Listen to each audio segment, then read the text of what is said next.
Si vous demandez à un internaute de décrire la structure d'une page, il vous dira sûrement un logo en haut à gauche, un panier en haut à droite, à côté de l'accès au compte, une navigation horizontale sous le logo, du contenu avec éventuellement une navigation ou des filtres à gauche, des liens en bas de page. Plus que des standards, il s'agit d'habitudes, de repères, de codes pris par les internautes.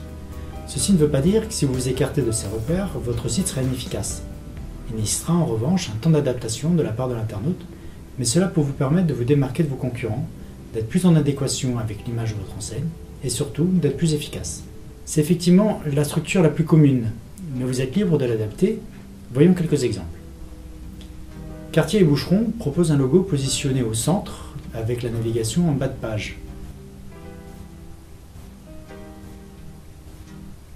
Carrefour a fait le choix d'une navigation principale située à gauche, un accès au compte et au panier en bas de page. Voyons les tendances du moment. Les sites utilisent de plus en plus les quatre côtés de l'écran en positionnant des fonctionnalités à gauche, à droite ou en bas de page. Ceci permet de maintenir l'accès à des fonctionnalités ou un élément graphique même si l'internaute fait défiler la page.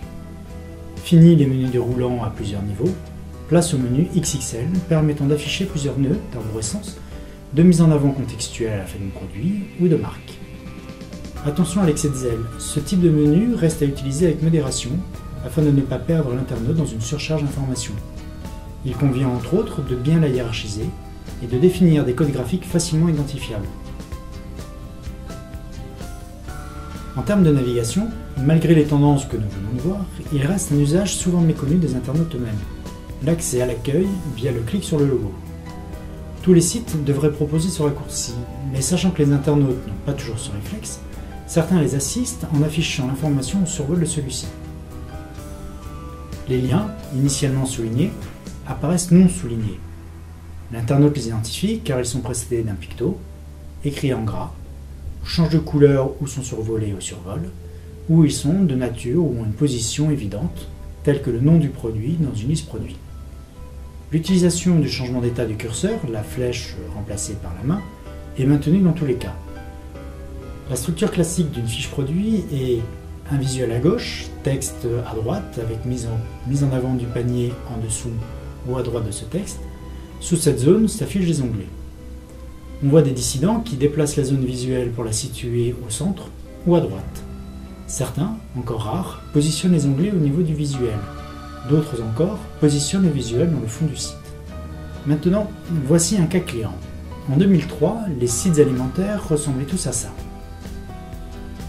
En 2003 est apparu un ovni ergonomique nommé Auchan Direct qui proposait et propose toujours une navigation visuelle sous forme d'un carrousel. Publicité par plus de 90% des clients lors d'un test réalisé avant la mise en ligne, il est devenu le site à suivre. Aujourd'hui, les mêmes sites. En conclusion, dès lors que vous avez un logo, un panier, un accès au compte, une navigation, une zone de contenu et un footer présent sur votre page, tout est permis. N'oubliez pas que l'ergonomie d'un site doit uniquement servir le merchandising de celui-ci, en fonction de l'offre présentée, des services proposés, de l'image et du positionnement de l'enseigne.